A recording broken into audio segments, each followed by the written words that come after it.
शांति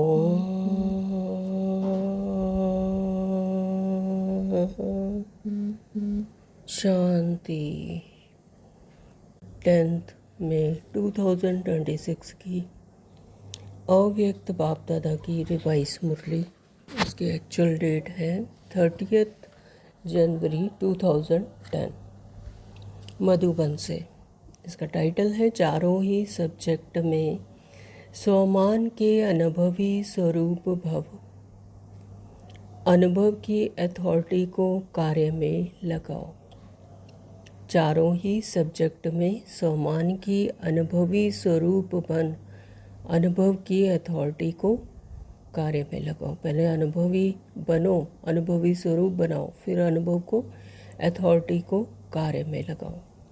चारों ही सब्जेक्ट कौन से हैं हमारे? ज्ञान, योग, धारणा और सेवा।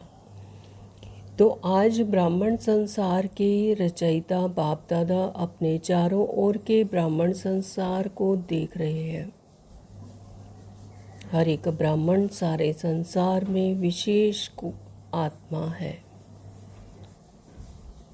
कोटों में कोई है, क्योंकि साधारण तन में आए हुए बाप को पहचान लिया। तो बाप दादा भी दिल में समाने वाले बच्चों को दिल का प्यार दे रहे हैं।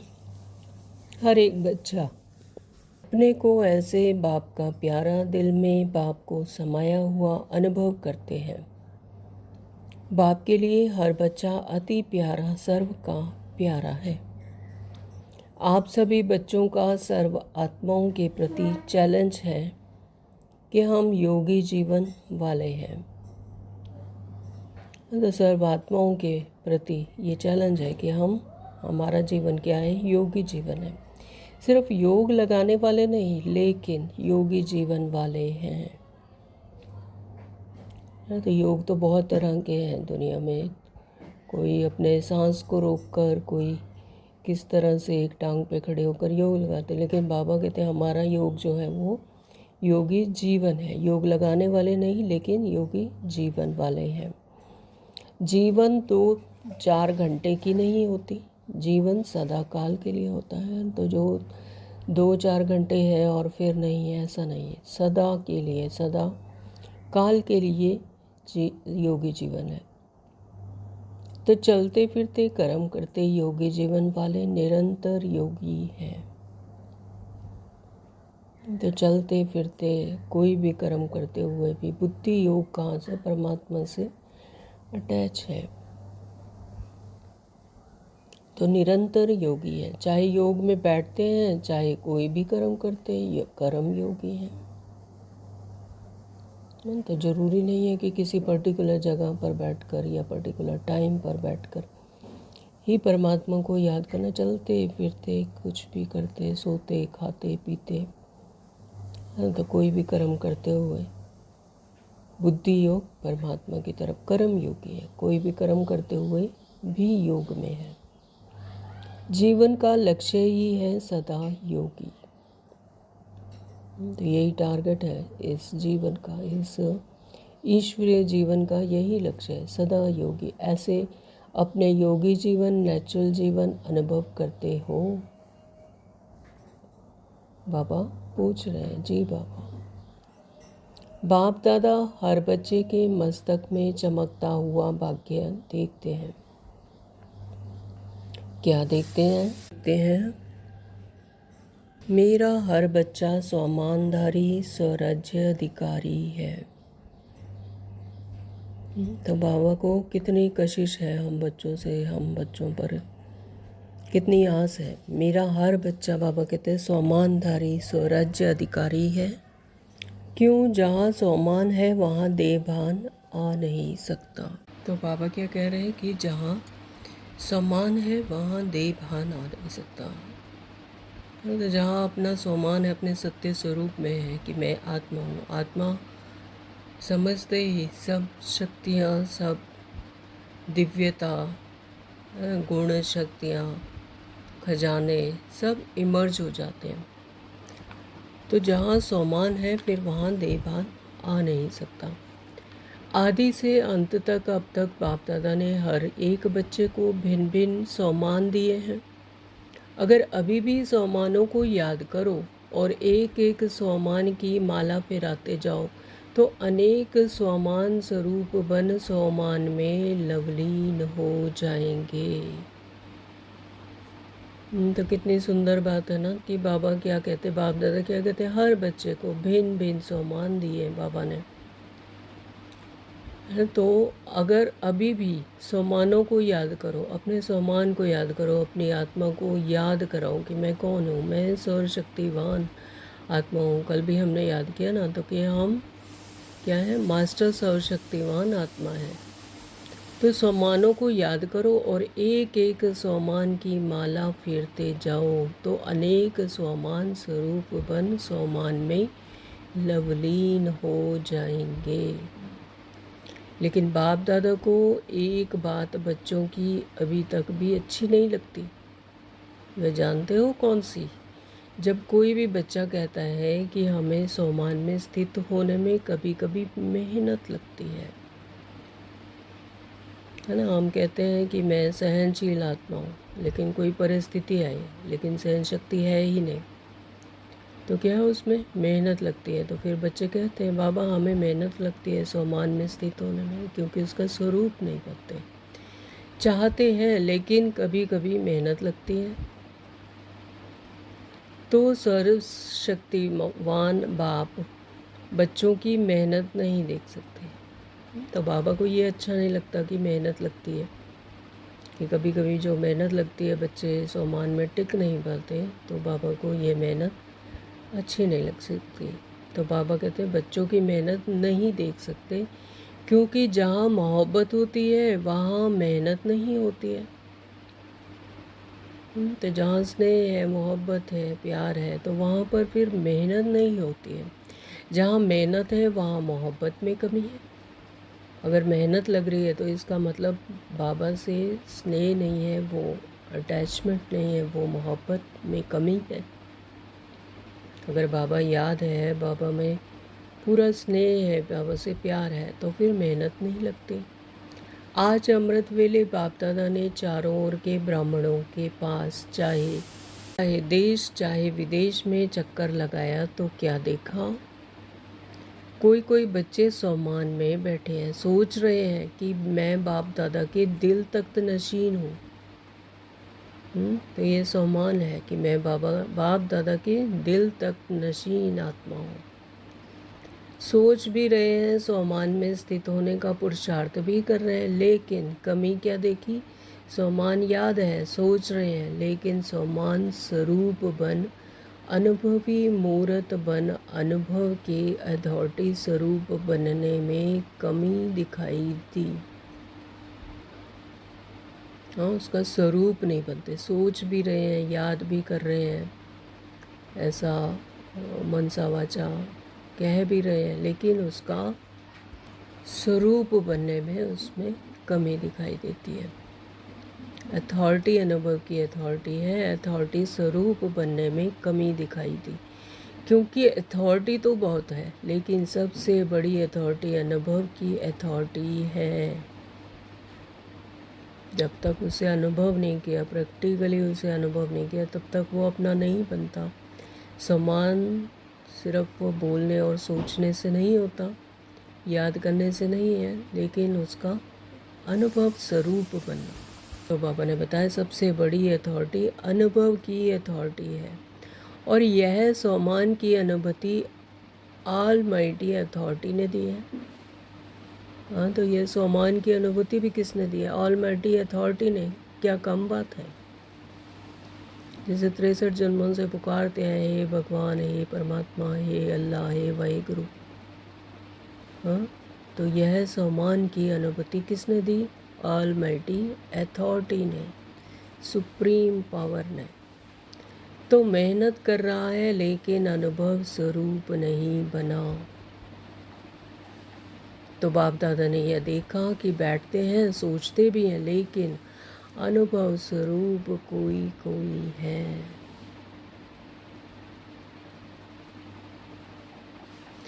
अनुभव में किसी भी प्रकार का देह अभिमान जरा भी अपनी तरफ खींच नहीं सकता।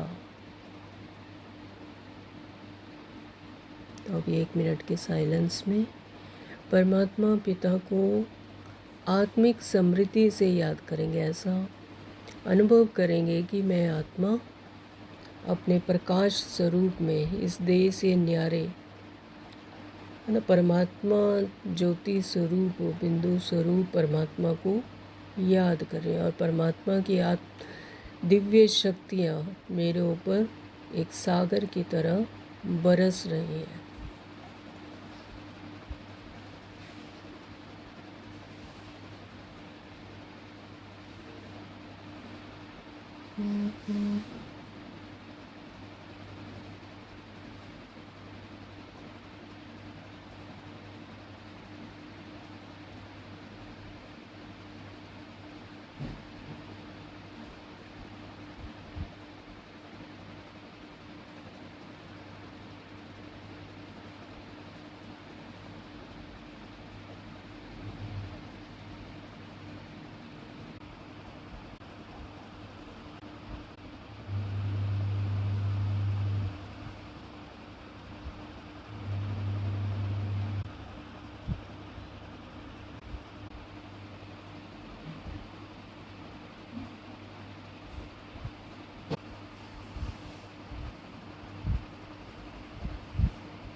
ओम शांति।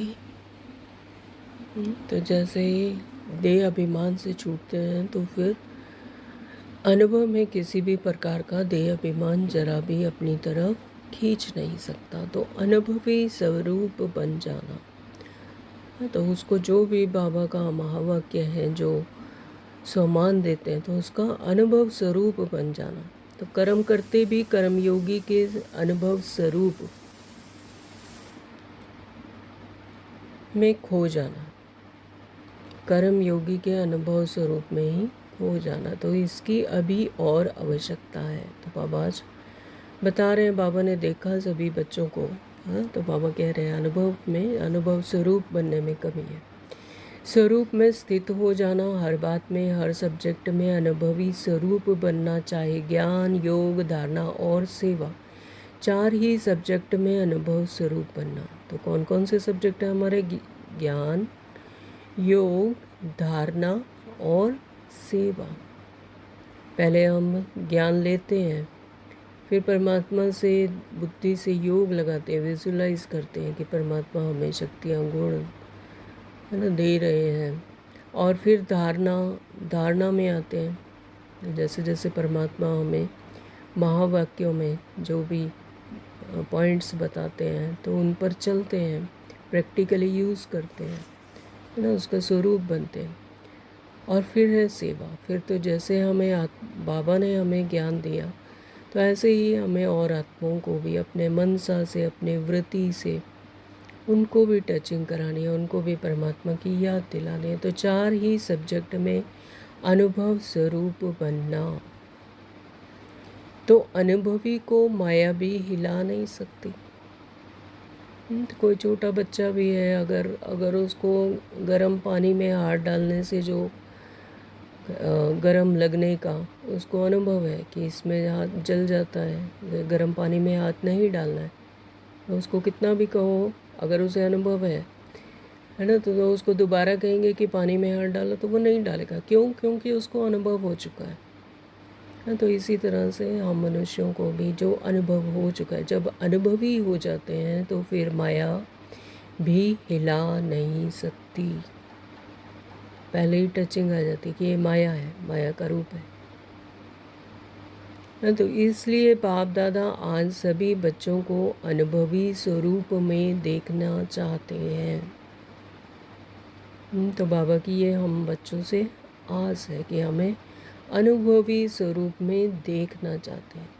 सुनने और सोचने में फ़र्क है, लेकिन अनुभवी स्वरूप बनना, जो सोचा जिस अवमान में स्थित रहने चाहे उसके अनुभव स्वरूप में स्थित हो जाए। जैसे देखो अंधकार है, लेकिन आप रोशनी का स्विच ऑन करो तो अंधकार ऑटोमेटिकली गायब हो जाता है। हाँ, तो कोई अंधेरा रूम है, उसमें क्या करना है, थोड़े से रोशनी करनी है तो अंधकार क्या हो जाता है, ऑटोमेटिकली गायब हो जाता है। तो ऐसे ही अंधकार को मिटाने में, अंधकार को भगाने में मेहनत नहीं करनी पड़ती। ऐसे ही जब सोमान की सीट पर अनुभव का स्विच ऑन कर होता है तो किसी भी प्रकार का देह भान, भिन्न भिन्न प्रकार के देह भान भी हैं और भिन्न भिन्न प्रकार के बाप के सोमान भी दिए हुए हैं। तो सम्मान को जानते हैं, पुरुषार्थ भी करते हैं, लेकिन अनुभव का पुरुषार्थ करना और अनुभवी स्वरूप बनना, उसमें अंतर है। तो बाबा आज बार बार यही याद करवा रहे हैं कि अनुभवी स्वरूप बनना है, अनुभव करना है, उसको प्रैक्टिकली यूज़ करना है। सिर्फ मनसा और वाचा तक ही ना रह जाए, है ना, उसका अनुभव करना है, प्रैक्टिकली उसका स्वरूप बनना है।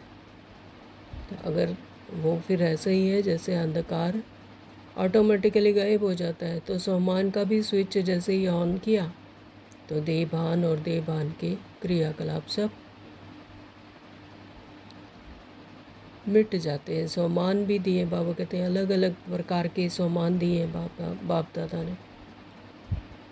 तो आज से हम सारा दिन एक एक सम्मान का स्वरूप बनेंगे, इसलिए मेहनत करनी पड़ती है। तो बाप दादा को अब समय प्रमाण बाप समान बनने का लक्ष्य संपन्न करने समय यह मेहनत करना अच्छा नहीं लगता।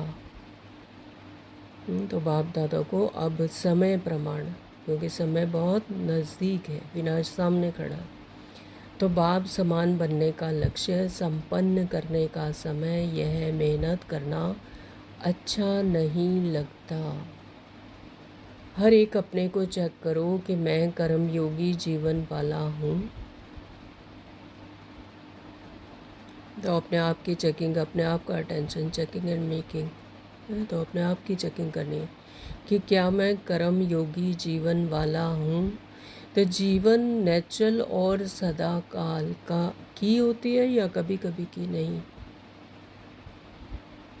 तो बाबा ने कहा है कि उसका स्वरूप बनना है, जीवन नेचुरल हो जाए, जैसा मेरे स्वभाव नेचुरल है वैसा ही कर्म योगी जीवन भी नेचुरल हो जाए, सदा काल का हो जाए। तो ऐसा अनुभवी स्वरूप बनो जो लक्ष्य है योगी जीवन का, जो लक्ष्य है अनुभवी मूर्त बनने का, तो वह लक्ष्य संपन्न है। सदा मस्तक से चमकती हुई लाइट खुद को भी अनुभव हो कि मैं कौन हूँ, मैं ये देह नहीं, मैं आत्मा हूँ। आत्मा का क्या स्वरूप है, ज्योति स्वरूप, बिंदु स्वरूप, बिंदु, लेकिन उससे असीम चमकता हुआ लाइट, सितारा, जो मेरी आभा मंडल को, जो मेरी ऑरा को भी पूरी लाइट से भर देता है। तो ऐसा अनुभव खुद को ही हो, खुद का ही स्वरूप में, खुद भी उस स्वरूप में स्थित हो। तो मेरे शरीर के 3-3 फुट तक की दूरी तक मुझ आत्मा का प्रकाश बढ़ रहा है। वो कैसे होता है, जितना जितना परमात्मा को याद करते हैं तब वो लाइट बढ़ती जाती है, नहीं तो गायब हो जाती है। जैसे ही देह भान आया तो गायब। तो समृद्धि स्वरूप हो, समृद्धि करने वाला नहीं, समृद्धि स्वरूप हो। और समृद्धि स्वरूप है या नहीं, तो समृद्धि करने वाला नहीं, तो 63 जन्मों से करते आए हैं राम राम राम राम राम, जय कृष्ण जय कृष्ण जय कृष्ण, लेकिन उसका स्वरूप बनना मनसा और वाचा से नहीं, उसका स्वरूप बनना, प्रैक्टिकली उसको यूज़ करना। और समृद्धि स्वरूप है या नहीं, उसका प्रमाण यह है कि जहाँ समृद्धि के अनुभवी स्वरूप हैं वहाँ अपने में समर्थी हर कार्य में करते हुए भी अनुभव होगा। तो अपने आप ही अनुभव होगा, कैसी भी कोई भी परिस्थिति आ रही, लेकिन मैं आत्मा उससे उपराम, अचल अडोल, ऐसा समर्थ समर्थी। बाकी कहे ये कैसे होता है और आप बच्चे कहें ऐसे होता है। ये है समर्थी स्वरूप। तो बाबा कहते हैं समर्थी हर कार्य करते हुए भी अनुभव होगी। कार्य भिन्न भिन्न होंगे लेकिन अनुभव स्वरूप की स्थिति भिन्न भिन्न नहीं हो। तो स्वरूप ना बदले, सदा काल का स्वरूप, अनुभव का स्वरूप। कार्य तो भिन्न भिन्न होते रहेंगे लेकिन अनुभव स्वरूप की स्थिति यानी वो परमात्मा से अटैच ना, अनुभव की स्वरूप की स्थिति कि मैं आत्मा हूँ, अपने आत्मिक भान में रहना, अपने सत्य स्वरूप में रहना। कि अगर मेरा स्वमान है कि मैं बाप दादा की दिल तक नशीन हूँ तो वो दिल तक नशीन का अनुभव हो। तो आज बाप दादा ने देखा कि मेहनत क्यों करनी पड़ती है। अनुभव स्वरूप बनने में नंबरवार पुरुषार्थ अनुसार देखा। बाप दादा का हर एक बच्चे से जिगरी प्यार है तो प्यार वाले की मेहनत देखी नहीं जाती। तो एक टीचर है, अगर अपने स्टूडेंट को पढ़ाता है बहुत अच्छे से, उससे आस रखता है कि वो जैसा मैं पढ़ाता हूँ वो बिल्कुल उसको यथार्थ रीति उसको धारण कर ले, वैसा उसको एब्जॉर्ब कर ले, अपना जो भी ज्ञान उसको देते हैं। तो बाबा भी हमें ज्ञान देते हैं। हाँ, तो बाबा का हर एक बच्चे से क्या है, जिगरी प्यार है। तो फिर उसकी मेहनत बाबा से देखी नहीं जाती, प्यार वाले की मेहनत देखी नहीं जाती। तो टीचर अगर अपने स्टूडेंट को देखता है कि उसको कर नहीं पा रहा है, मान लो मैथ्स का ही टीचर है और वो देख रहा है कि बच्चे को प्रॉब्लम आ रही है, नहीं कर पा रहा है, तो उसे फिर निराशा होती है। तो ऐसे ही बाप दादा को भी हमसे निराशा होती है जब हम परिस्थितियों से घबरा जाते हैं, मेहनत करते हैं, उसमें खरे नहीं उतरते, अनुभव स्वरूप नहीं बनते। तो बाबा से मेहनत देखी नहीं जाती। चाहे किसी भी सब्जेक्ट में मेहनत करनी पड़ती है, कभी कभी शब्द यूज़ करना पड़ता है, इसका कारण है अनुभवी स्वरूप बनने की कमी। पुरुषार्थी हैं लेकिन स्वरूप नहीं बने हैं। 1 सेकंड में 4 ही सब्जेक्ट में अपने स्वमान के अनुभवी स्वरूप की अनुभूति होनी चाहिए। चारों ही सब्जेक्ट की स्वमान के अनुभवी स्वरूप की अनुभूति होनी चाहिए। ज्ञान, योग, धारणा, सेवा, चारों ही सब्जेक्ट में। तो जो देह अभिमान नज़दीक आ नहीं सके, तो स्वरूप में रहेंगे तो देहभान नज़दीक आ नहीं सकता कि मैं तो आत्मा हूँ, आत्मा आत्मिक स्वरूप में हूँ। स्वयं को भी आत्मा देखना, दूसरे को भी। अगर कोई देहभान की बात आती है तो झट याद आए कि यह तो रोल है, रोल के वश होकर ऐसा कह रहे हैं, लेकिन ये आत्मा मुझ आत्मा की तरह ही, उतना ही स्वच्छ, उतने ही पवित्र, उतने ही शक्तिशाली है। तो जैसे रोशनी के आगे अंधकार ठहर नहीं सकता, निकालना नहीं पड़ता, नेचुरल जहाँ अंधकार है वहाँ रोशनी कम है या नहीं है। तो रोशनी आती है तो अंधकार ठहर नहीं सकता, निकालना नहीं पड़ता, नेचुरली अंधकार ख़त्म हो जाता है। तो वहाँ रोशनी कम है या नहीं है। तो सबसे बड़े से बड़ी अथॉरिटी अनुभव गाया हुआ है कि मुझ आत्मा की रोशनी कितनी जगी हुई है, कितना मुझे याद है कि मैं आत्मा हूँ और उस परमात्मा की संतान हूँ, परमात्मा के साथ हूँ, कंबाइंड स्वरूप हूँ, दिल तक नशीन आत्मा हूँ।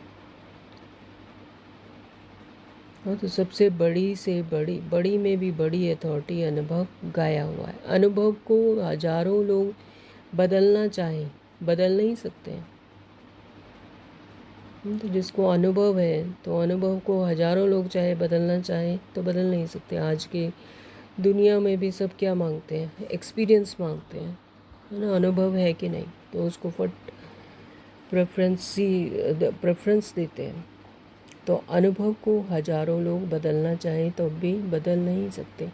जैसे आप सब ने चीनी का अनुभव करके देखा है कि वह मीठी होती है। अगर हजारों लोग आपको बदलना चाहें तो क्या बदल सकते हो? तो जो भी सब्जेक्ट है, चाहे ज्ञान की, चाहे योग की, चाहे धारणा की, चाहे सेवा की, किसी में भी चारों सब्जेक्ट में एक में भी मेहनत लगती है तो ज़रूर अनुभव की कमी है।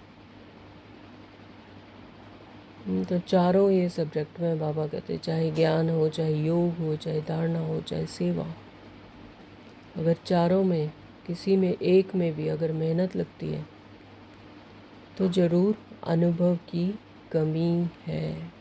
अंडरलाइन।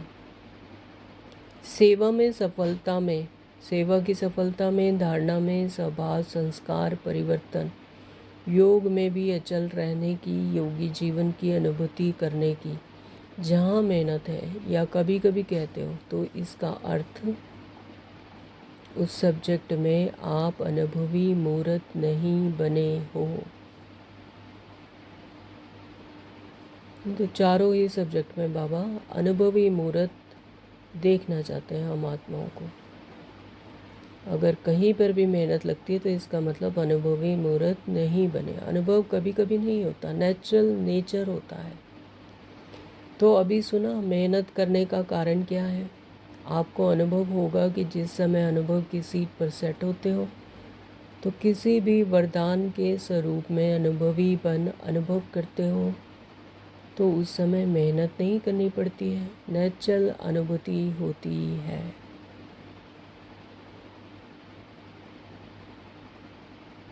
इसलिए अभी समय प्रमाण सब अचानक होना है, बता के नहीं होना है। जैसे अभी प्रकृति की बातों में अचानक का खेल चल रहा है, आरंभ हुआ है, अभी नई नई बातें अचानक हो रही हैं। तो सब कुछ बाबा ने कहा है अचानक होना है, तो नई नई बातें हो रही हैं, अचानक हो रही हैं।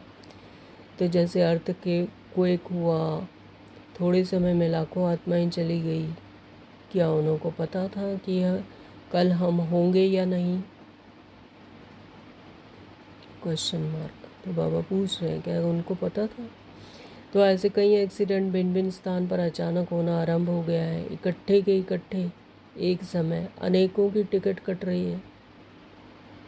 तो ऐसे समय में आप अगर रेडी हैं, ना तो बाबा हम बच्चों से पूछ रहे हैं कि आप एवर रेडी हैं। यह तो नहीं कहेंगे कि पुरुषार्थ कर रहा हूँ। तो अभी पुरुषार्थ करने का नहीं, अनुभवी स्वरूप बनने का समय है। एवर रेडी अर्थात कोई भी वरदान या सम्मान का संकल्प किया और स्वरूप बना। इसलिए बाप दादा आज इस बात पर अटेंशन दिला रहे हैं कि किसी भी वरदान को फलीभूत कर वरदान या सम्मान के स्वरूप के अनुभवी बन सकते हो? Question mark. बनना ही पड़ेगा। कोशिश कर रहा हूँ, अगर कोशिश भी करना है तो अभी से, क्योंकि बहुत समय का अभ्यास समय पर मदद देगा।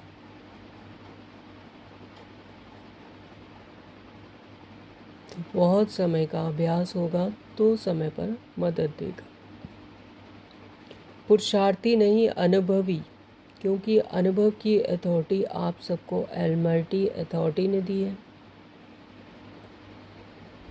जैसे देवभान के अनुभवी हैं तो क्या देवभान को याद करना पड़ता है कि मैं फलाना हूँ? मानो आपका नाम देव पर पड़ा तो देवभान हो गया ना। तो किसी को भी किसी के नाम से बुलाते हैं तो एकदम से अलर्ट हो जाते हैं कि मुझे बुलाया। क्यों? क्योंकि उसके अनुभव हो गया, नाम लिया और एकदम से अटेंशन में आ गए तो देवभान हो गया, मैं फ़लाना हूँ। अगर हज़ारों लोग भी आपको कहें कि मैं फ़लाना नहीं हूँ तो आप क्या मानेंगे? आप यह हो, नाम बदली करके कहें तो आप मानेंगे? है ना। राम को राम ही कहेंगे, अगर उसको कहा कि नहीं तुम राम नहीं तुम श्याम हो तो क्या वो मानेगा? नहीं मानेगा। तो भूलेंगे अपना नाम। जन्म लेते जो नाम पड़ा वह देवभान कितना पक्का और नेचुरल रहता है। कोई और को भी आपके नाम से बुलाएंगे तो आपको नहीं बुलाना है, लेकिन आपके नामधारी को बुला रहे हैं, तब भी आपका कान नाम सुनते ही अटेंशन जाएगा। तो आपका कान में अगर किसी और को भी आपके नाम से बुला रहे हैं, किसी का नाम सुनीता है कोई और एक और सुनीता आ गई और उसको बुलाया, तो आपके कान ज़रूर अटेंशन में जाएंगे, अटेंशन देंगे कि मुझे बुलाया, कहीं मुझे तो नहीं बुलाया, मुझे बुला रहे हैं। तो देह भान इतना पक्का हो गया है। ऐसे देही अभिमानी सोमानधारी स्वराज्य अधिकारी इतना पक्का हो। आप कहते हो ना हमारा जीवन परिवर्तन है, तो परिवर्तन क्या किया? देहभान से सोमान स्वराज्य अधिकारी बने। तो चेक करो, ज्ञान स्वरूप बना हूँ या ज्ञान सुनने और सुनाने वाला बना हूँ? ज्ञान अर्थात नॉलेज, नॉलेज का प्रैक्टिकल रूप है। नॉलेज को कहते हैं knowledge is light, knowledge is might. तो ज्ञान स्वरूप बनना अर्थात जो भी कर्म करेंगे वह लाइट और माइट वाला होगा, यथार्थ होगा। तो उससे क्या मिलेगी? लाइट मिलेगी और माइट मिलेगी, शक्ति मिलेगी, प्रकाश, नॉलेज मिलेगी। नॉलेज इज़ लाइट, सूझना मिलेगा। Light is, knowledge is light. अंधकार से सूझने में आते हैं। अस्तोमा सदगमय तमसोमा सोमा ज्योतिर्गमय मृत्योर्मा अमृतम गम्य। ओम शांति, ओम शांति, ओम शांति।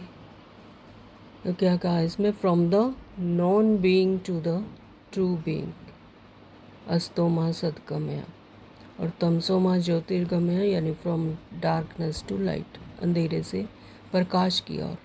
मृत्योर्मा अमृतम गम्य यानी फ्रॉम डेथ टू इमॉर्टैलिटी, यानी मृत्यु से अमरता की तरफ। तो ओम शांति, ओम पीस पीस पीस। ये सब हम सुनते आए है ना, बचपन से, और बचपन से धारण करते आए।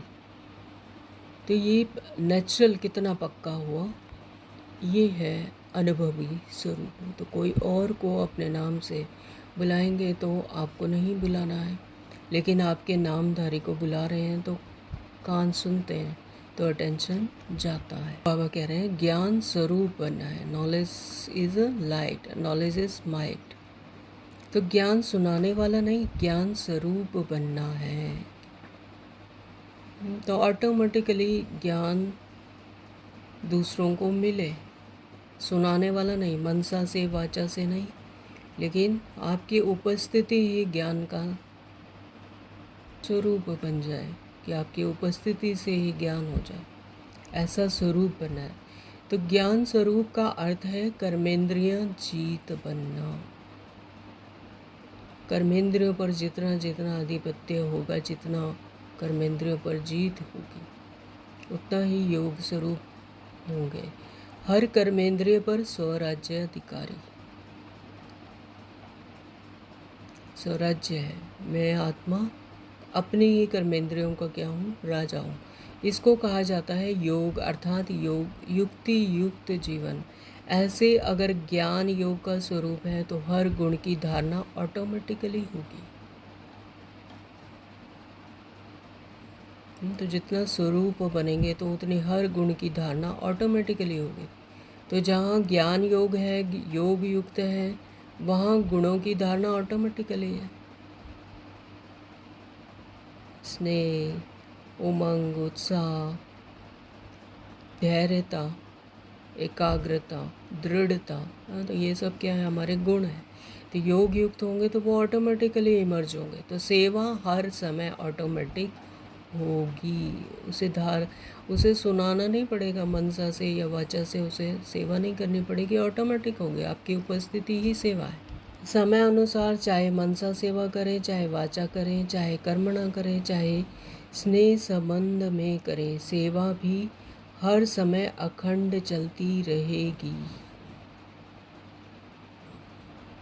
फिर चाहे मनसा करें, चाहे वाचा करें, चाहे कर्मणा से करें, लेकिन स्नेह संबंध में करें, सेवा हर समय अखंड चलती रहेगी। वो वाइब्रेशन ही ऑटोमेटिकली वाइब्रेट होती रहेगी, ऑटोमेटिकली सेवा होती रहेगी, आपको पता भी नहीं लगेगा। संबंध संपर्क में भी सेवा होती है। मानो कोई आपके भाई या बहन ब्राह्मण परिवार में थोड़ा सा मायूस है, थोड़ा पुरुषार्थ में डल है, कोई संस्कार के वश है। ऐसे संपर्क वाली आत्मा को आपने उमंग उत्साह दिलाया, सहयोग दिया, स्नेह दिया, तो यह भी सेवा का पुण्य आपका जमा होता है। किसी को दिल शिकस्त होने से बचा लिया, उमंग उत्साह दिला दिया, सहयोग दे दिया, स्नेह दे दिया, हाँ, तो ये सब भी क्या है? सेवा है। तो ये भी सेवा का पुण्य आपने जमा कर लिया। गिरे हुए को उठाना यह पुण्य गाया जाता है। तो संबंध और संपर्क में भी सेवा करना यह सच्चे सेवाधारी का कर्तव्य है। गिरे हुए को उठाना, ये गिरा हुआ है तो और ताली मार के हंसना नहीं, गिरे हुए को उठाना यह पुण्य का कार्य गाया जाता है। तो संबंध और संपर्क में भी सेवा करना यह अच्छे सेवाधारी का कर्तव्य है। सेवा मिले या सेवा दी जाए तो सेवा है, वह नहीं। कोई हमें सेवा दे दे, सेवा मिल जाए, वह सेवा नहीं है। यह ऑटोमेटिकली सेवा है। परमात्मा की याद में रहना और अपनी उपस्थिति से दूसरों को भी परमात्मा की याद करवाना, यह सेवा है। उमंग उत्साह दिलाना, किसी को स्नेह देना, तो वो नम्रता से पेश आना, मधुर बोल बोलना, ये सब सेवा है। स्वयं मनसा वाचा कर्मणा संपर्क संबंध में सेवा ऑटोमेटिकली होती रहे। कई बार बाप दादा ने देखा संपर्क में कोई कोई बच्चा देखता भी है, इनका स्वभाव संस्कार थोड़ा जो होना चाहिए वह नहीं है, लेकिन यह तो है ही ऐसा, यह बदलना नहीं है, तो इसकी सेवा करना टाइम वेस्ट है, ऐसे समझ लेते हैं कि इसका तो स्वभाव ही ऐसा, ये नहीं बदलेगा, तो पीछे हट जाते हैं। तो ऐसा संकल्प करना क्या यथार्थ है? तो फिर आप सेवादारी कैसे हुआ? जो खुद ही बदलेगा तो आप उसको बदल नहीं सकते, तो फिर कैसी सेवा है? तो ऐसा संकल्प करना क्या यथार्थ है? बाबा पूछ रहे हैं।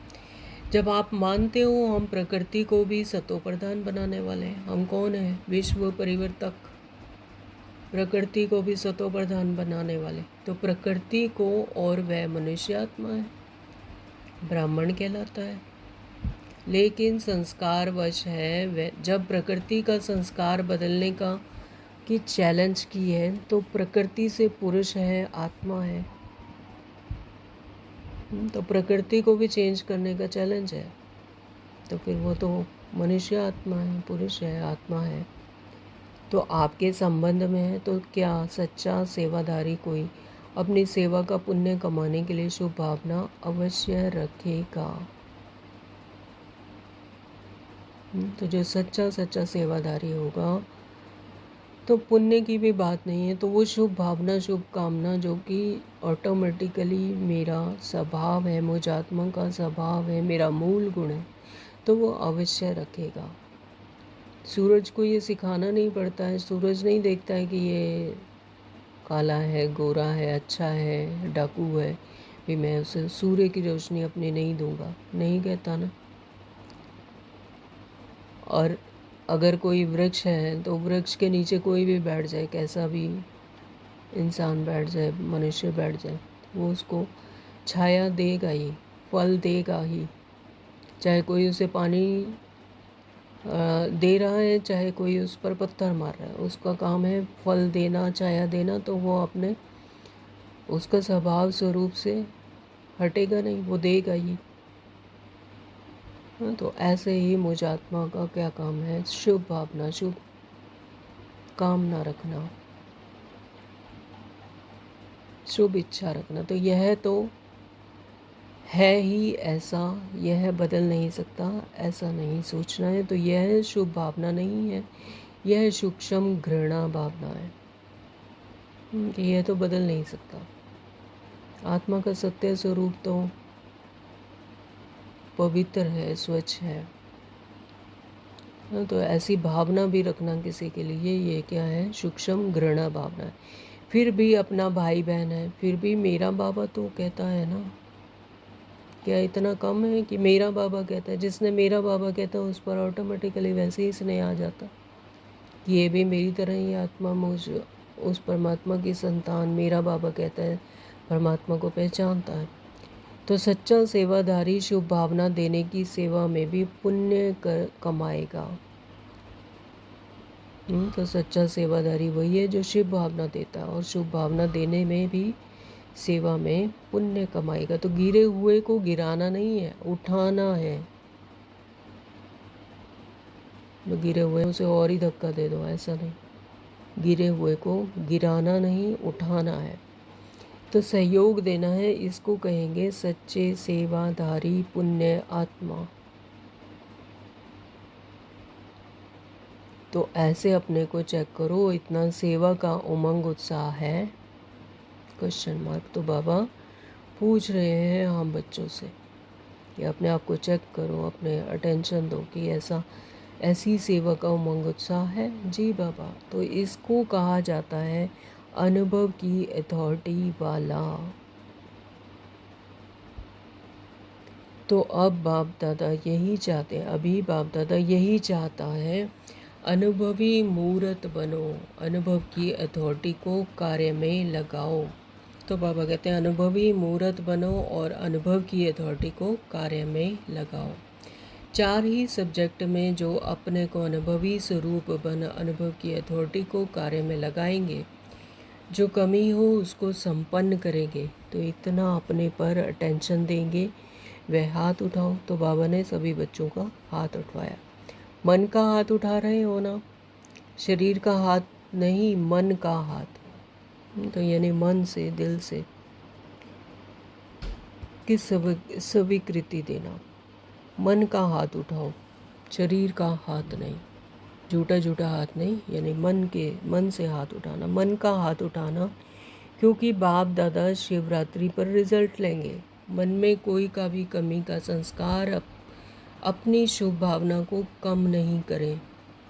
उसका संस्कार तो ढीला है, लेकिन वह इतना तो पावरफुल है जो आपकी भावना, शुभ भावना को कम कर लेता है।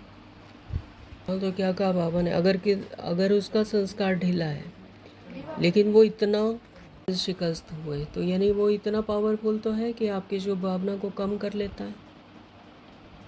तो इसलिए जैसे ब्रह्मा बाप ने कहा, नहीं, क्या नहीं देखा, क्या नहीं किया, जिम्मेवार होते फिर भी अंत में शुभ भावना, शुभ कामना के 3 शब्द सभी को शिक्षा दे के गए।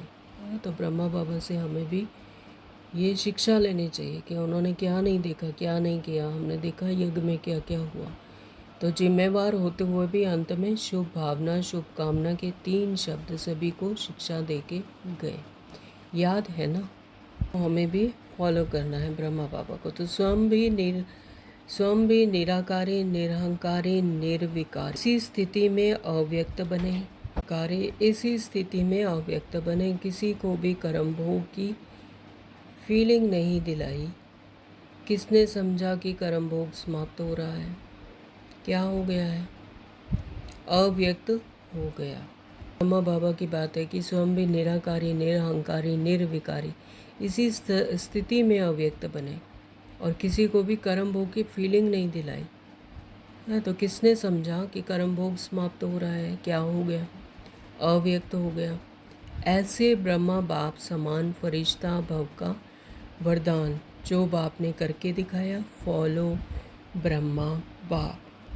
बाबा ने 3 शब्द हमें सिखा कर गए, निराकारी, निरहंकारी और निर्विकारी। इसी स्थिति में वो अव्यक्त बने और कोई भी कर्म भोग भी आए तो फीलिंग में नहीं आए, ना ही कि कर्म भोग समाप्त हो रहा है, क्या हो गया, अव्यक्त हो गया। तो ऐसे ब्रह्मा बाप समान फरिश्ता भाव, क्योंकि वो अपने आत्मिक स्मृति में थे, अपने सत्य स्वरूप में थे। तो ऐसी फीलिंग भी नहीं आई कि कर्म भोग चल रहा है। तो बाप ने ये करके दिखाया। तो ऐसे फॉलो ब्रह्मा बाप। तो जैसे आप कहते हो मेरा बाबा, तो बाप क्या कहते हैं? मेरे बच्चे, मेरे बच्चे हैं। तो जैसे हम कहते हैं, हम सभी बच्चे कहते हैं, हर एक बच्चा कहते हैं मेरा बाबा, ऐसे ही बाप भी क्या कहते हैं, मेरे बच्चे। ऐसी शुभ भावना आपस में परिवार की भी होनी चाहिए, आवश्यक है। तो परिवार में भी इसी तरह की भावना होनी चाहिए कि मेरा परिवार, मेरा ईश्वरीय परिवार। स्वभाव नहीं, देखो बाप जानते हैं भाव स्वभाव है, लेकिन भाव स्वभाव प्यार को ख़त्म नहीं करे। भाव आ रहे हैं लेकिन वो प्यार को ख़त्म नहीं करे। स्वभाव आ रहा है, भाव आ रहे हैं लेकिन प्यार को ख़त्म नहीं करे, संबंध को ख़त्म नहीं करे, कार्य को सफल कम करे, यह राइट नहीं। तो अगर संबंध संपर्क में अगर स्वभाव भाव आ रहा है, प्यार कम हो रहा है, तो कार्य को सफल कम करे, तो यह बाबा कहते हैं राइट नहीं है, प्यार कम ना हो। परिवार है, कौन सा परिवार है? प्रभु प्यार, प्रभु परिवार, परमात्म परिवार, ईश्वरीय परिवार। तो इसमें कोई भी कारण से प्यार की कमी नहीं होनी चाहिए। प्यार अर्थात शुभ भावना जरूर हो। प्यार अर्थात शुभ भावना जरूर हो। कैसा भी हो, परिवार परमात्म प्यार है, ये स्मृति रखनी जरूरी है कि मेरा परमात्म परिवार है, ईश्वरीय परिवार है। हम सब एक ही परिवार के हैं, परमात्मा की संतान। तो जिसने माना कि मैं प्रभु परिवार का हूँ, तो परिवार अर्थात प्यार। अगर परिवार में प्यार नहीं तो परिवार नहीं। तो स्थूल दुनिया में भी परिवार तभी होता है जब आपस में प्यार होता है। कहते हैं मकान जो है वो ईंटों से नहीं बनता, स्नेह संबंध से बनता है परिवार, है ना। तो परिवार में प्यार नहीं तो परिवार नहीं। परिवार तो तभी है जब उसमें आपस में स्नेह संबंध प्यार है।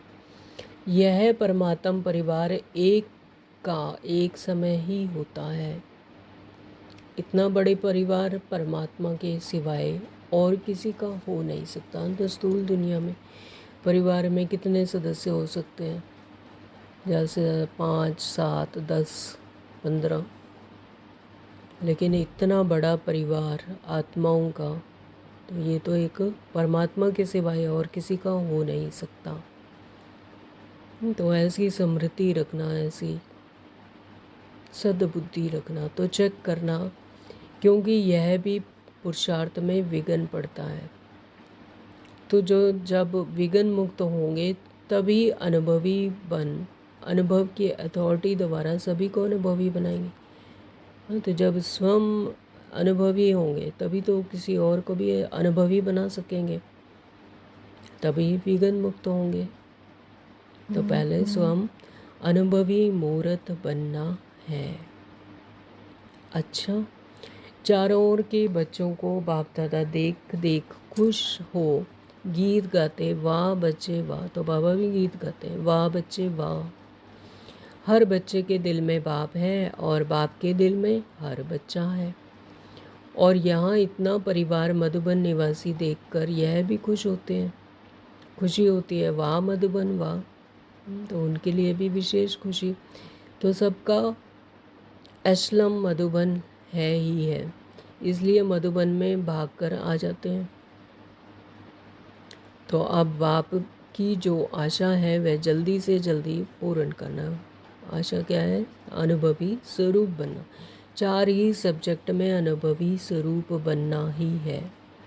बाप दादा देश विदेश चारों ओर के बच्चे जहाँ भी बैठे देख रहे हैं, सभी कैसे देख देख हर्षित हो रहे हैं। तो यह साधन, यह साइंस इसी समय प्रोग्रेस में जा रही है। नई नई इन्वेंशन दुनिया के हैं, लेकिन आपके फ़ायदे के साधन अच्छे अच्छे निकाल रहे हैं। दूर होते भी जैसे साथ हैं। तो साइंस वालों को भी मुबारक है जो साधन तो बनाए हैं। अच्छा, देश विदेश के सभी बच्चों को बहुत बहुत दिल का प्यार और याद स्वीकार हो। और विशेष ऐसे विशेष बच्चों को नमस्ते। हम रूहानी बच्चों की रूहानी माता पिता बाप दादा को याद प्यार गुड मॉर्निंग, नमस्ते जी, शुक्रिया मेरे मीठे बाबा, आपका दिल से बहुत बहुत शुक्रिया। वरदान है बाबा का, वरदानी हाथ अपने सिर पर अनुभव करेंगे। बाबा वरदान दे रहे हैं नॉलेज की लाइट द्वारा। नॉलेज इज लाइट, नॉलेज की लाइट द्वारा पुरुषार्थ के मार्ग को सहज और स्पष्ट करने वाले फरिश्ता स्वरूप भव। नॉलेज की लाइट द्वारा पुरुषार्थ के मार्ग को, तो जितना ज्ञान धारण करते हैं तो लाइट आती है, सोचना आता है, तो पुरुषार्थ का मार्ग भी क्या हो जाता है, सहज हो जाता है और स्पष्ट करने वाले फरिश्ता स्वरूप भव। थैंक यू बाबा जी। बाबा फरिश्तेपन की लाइट लाइफ में लाइट और माइट दोनों ही स्पष्ट दिखाई देते हैं। तो फरिश्तापन क्या है, अपने आत्मिक स्वरूप में परमात्मा के साथ कंबाइंड फरिश्तापन, अपने लाइट स्वरूप में। फरिश्तेपन की लाइफ में लाइट और माइट दोनों ही स्पष्ट दिखाई देते हैं, लेकिन लाइट और माइट रूप बनने के लिए मनन करने और सहन करने की शक्ति चाहिए। फरिश्ता स्वरूप, लाइट और माइट का स्वरूप बनने के लिए मनन करने और सहन करने की शक्ति चाहिए। मनसा के लिए मनन शक्ति और वाचा कर्मणा के लिए सहन शक्ति धारण करो। फिर जो भी शब्द बोलेंगे, कर्म करेंगे, वह उसी के प्रमाण होंगे। करके देखना है, अनुभवी बनना। मनसा के लिए मनन शक्ति, जितना जितना मनन करेंगे उतना मनसा शक्ति बढ़ेगी। और वाचा और कर्मणा के लिए सहन शक्ति धारण करो। फिर जो भी शब्द बोलेंगे, कर्म करेंगे, वह उसी के प्रमाण होंगे। अगर ये दोनों शक्तियां हैं तो हर एक के लिए पुरुषार्थ का मार्ग सहज और स्पष्ट हो जाएगा। ऑटोमेटिकली सेवा होगी, पुरुषार्थ होगा। हर एक के लिए पुरुषार्थ का मार्ग सहज और स्पष्ट हो जाएगा। अपने आप ही टचिंग होते, अपने आप। हाँ, तो मेरी उपस्थिति ही मेरी सेवा है। हाँ, तो ये अगर ये दोनों शक्तियाँ हैं तो हर एक के लिए पुरुषार्थ का मार्ग सहज और स्पष्ट होगा। तो कौन सी दो शक्तियाँ? मनन करना और सहन करने की शक्ति। स्लोगन दिया है बाबा ने, व्यर्थ बोलना अर्थात अनेकों को डिस्टर्ब करना है। व्यर्थ ना आए कोई भी, क्यों, क्या, कैसे, तो ये सब क्या है, डिस्टर्ब करने वाली बातें हैं। तो व्यर्थ बोलना अर्थात अनेकों का डिस्टर्ब करना। जिस बात का उस समय पर कोई यर्थ रीति कोई उसका ज़रूरत नहीं है तो चुप रहना है। तो बाबा ने एक टास्क भी दिया हुआ है कि साइलेंस में रहना, जितना हो सके साइलेंस में रहना। अगर जहाँ पर एक दो शब्दों से ही अगर बात पूरी हो जाती है तो सिर्फ हाँ या हूँ करके ही बात करनी है, गर्दन हिलाकर ही बात करनी है ना। तो ज़्यादा वाचा में भी आने की ज़रूरत नहीं है। वाचा में ज़्यादा आने से क्या होता है, अपनी एनर्जी वेस्ट होती है। तो अपनी एनर्जी को बचा के रखना है। तो जितना कम बोलेंगे तो उतना हम शक्तिशाली बनेंगे, उतना फिर अंतर्मुखी होंगे। तो व्यर्थ बोलना और है अनेकों को डिस्टर्ब करना। तो व्यर्थ में नहीं जाना, ज़्यादा बोलना नहीं है। ओम शांति। आज के ये अव्यक्त इशारे हैं। सदा अचल अडोल एक रस स्थिति का अनुभव करो। आप बच्चे मास्टर प्रकृति पति हो। इस प्रकृति के खेल को देख हर्षित होते रहो। तो आप सब बच्चे क्या हो, प्रकृति पति हो। तो इस प्रकृति के खेल को देखकर हर्षित होते रहो। चाहे प्रकृति हलचल करे, चाहे प्रकृति सुंदर खेल दिखाए। हम कौन है, प्रकृति पति हैं। तो चाहे प्रकृति हलचल कर रही है, चाहे प्रकृति सुंदर खेल दिखा रही है, दोनों में प्रकृति पति आत्माएं साक्षी हो खेल देखती हैं। तो खेल हो रहा है, साक्षी होकर देखना। जैसे एक मूवी देखते हैं तो उसमें फिर अपना कोई उसमें इंटरफेरेंस नहीं होती है ना, तो खेल देख रहे हैं, एंजॉय कर रहे हैं। तो जस्ट ऐसे ही साक्षी होकर खेल देखती है और खेल में मज़ा लेती है, घबराती नहीं है।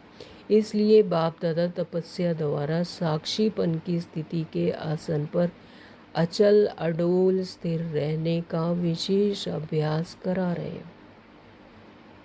तो प्रकृति भी अब हलचल में आएगी, ये विनाश का समय है, तो इसमें घबराना नहीं। तो प्रकृति पति बनकर साक्षी होकर खेल देखना। तो इसलिए बाप दादा ये तपस्या करवा रहे हैं, साक्षीपन की स्थिति के आसन पर अचल और अडोल रहना। मुझ आत्मा का स्थिति अवस्था हलचल में ना आए, अचल अडोल स्थिर रहने का विशेष अभ्यास करा रहे हैं। तो आज सारा दिन इसी अचल अडोल स्थिति का अनुभव करना है, अभ्यास करना है और प्रकृति के खेल को साक्षीपन की दृष्टि से देखना है। खेल समझकर, मनोरंजन समझकर देखना है, घबराना नहीं है। पर हम कौन है? प्रकृति पति हैं। और आज का विशेष स्वमान है कि हम बाप दादा के दिल तख्त नशीन आत्मा हूँ। मैं बाप दादा के दिल तख्त नशीन आत्मा बच्चा हूँ। ओम शांति। Thank you Baba.